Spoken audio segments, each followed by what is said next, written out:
You see, if you get in a relationship with somebody that's not at your level, they'll come into the relationship, but you shouldn't let them. It's not fair, because they won't be able to sustain their position.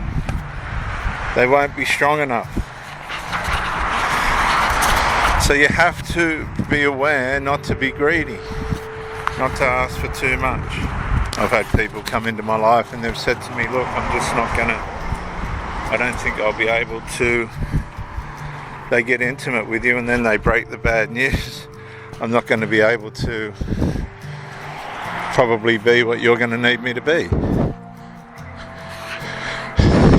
No, we won't go down there, Hank. No, over here. Look, you've got all this over here. Here.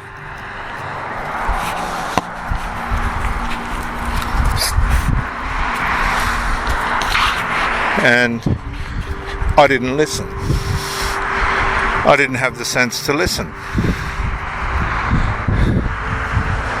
So that's on me. That's my fault. When people tell you that they're not worthy or they're not going to be able, then it's your responsibility to listen, heed their warning. If you don't heed their warning, it's on you. You didn't listen to what they were saying. So that's on you. People will warn you.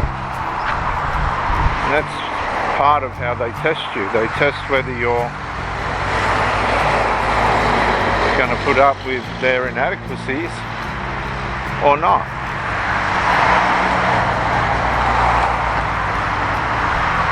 And too often we do.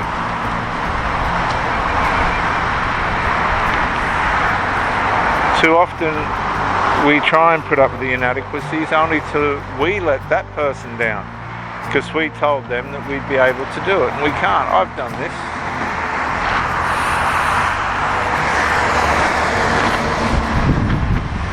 Because the inadequacies might be more than you can stand, more than you can take. So if somebody said to you, look, I cheat, I lie, I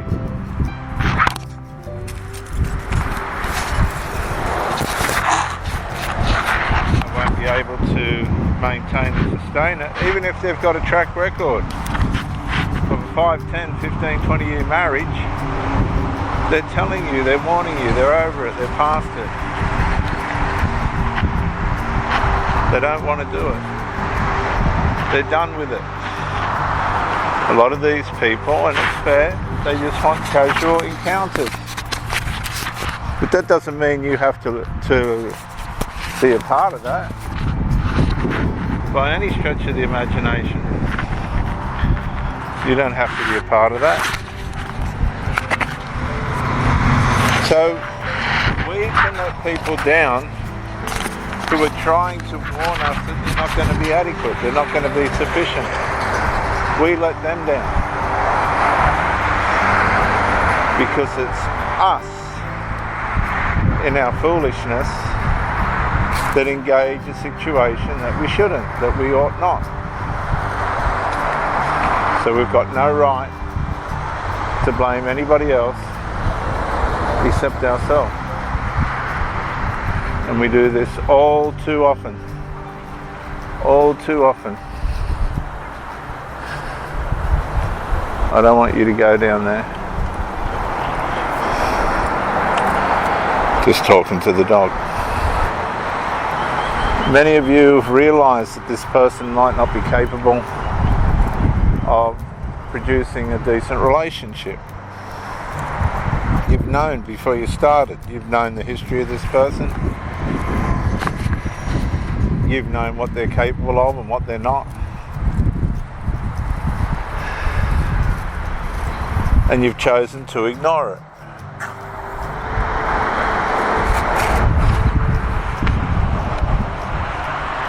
And by doing that, you've ended up in a situation that's not what you've been able to handle. I know, because I've done it myself. So the next thing, you've got this person that's been convinced that you're actually going to be able to cope.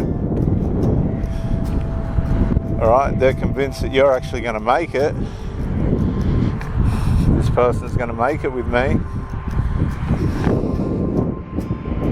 Only to find out that you're not, that you can't, that you're unable to.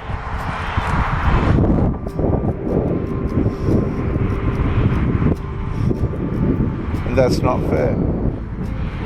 And we don't like to admit that. We don't like to admit that we failed.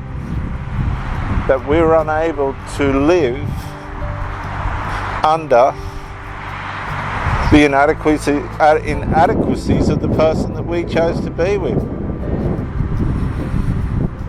They warned us, they told us, look,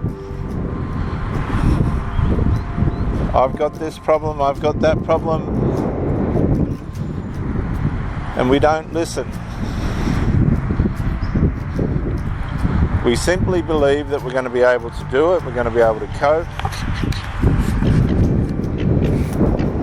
only to find out and realise, to our own disappointment, shame and guilt, that we, in our way, have let that person down. And we wonder why they don't come back. We never hear from them again. It's not right to say that they're wrong or evil. They got their shortcomings and all the rest of it. Maybe some things popped up that they didn't realise themselves.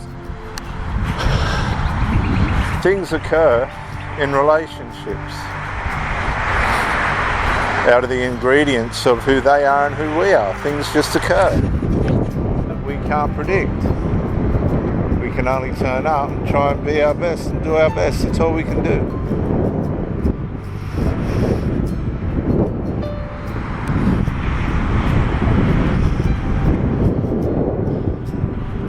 But it's not fair if somebody's warned you and then they've given you the benefit of the doubt and believing that you will be able to put up with their shortcomings because you persisted.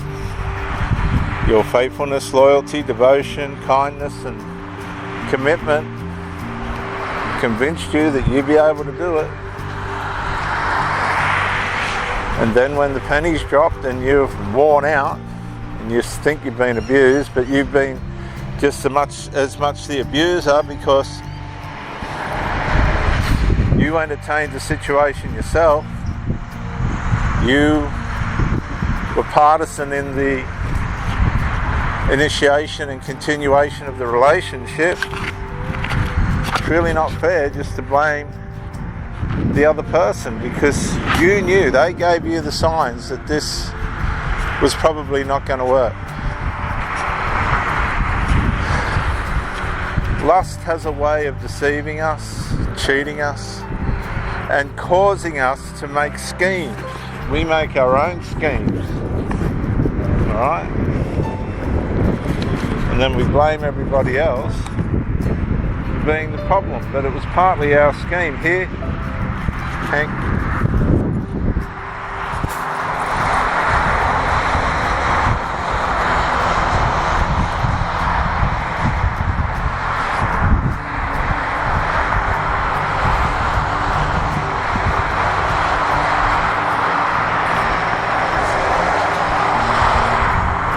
So it's not fair to always blame the other person. It's not fair to do that. We have to be aware of our limitations when we meet somebody. When somebody turns and looks you in the eye and says, look, I'm just not going to be able to do this, or I'm too irresponsible, or this situation isn't for me. And then we press on and they follow on. And then finally they believe in us and, hey, here. They believe in us and give us a go. And it's something that we know we ain't going to be able to achieve in. That's wicked as well. It's just as wicked as the person that tried to warn you that they were never going to be able to make it.